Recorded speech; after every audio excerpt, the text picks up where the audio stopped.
This segment we're going to cover the rear door light removal cover.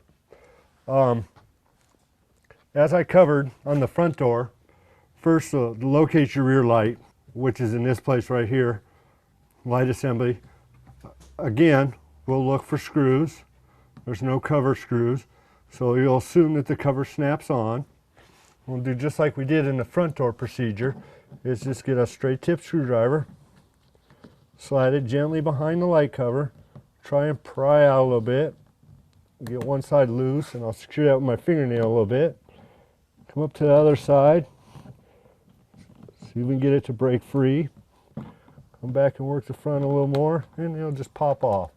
Once again, you want to be careful and maintain. This uses 3 plastic tabs that locks it on, and you want to make sure you don't damage those.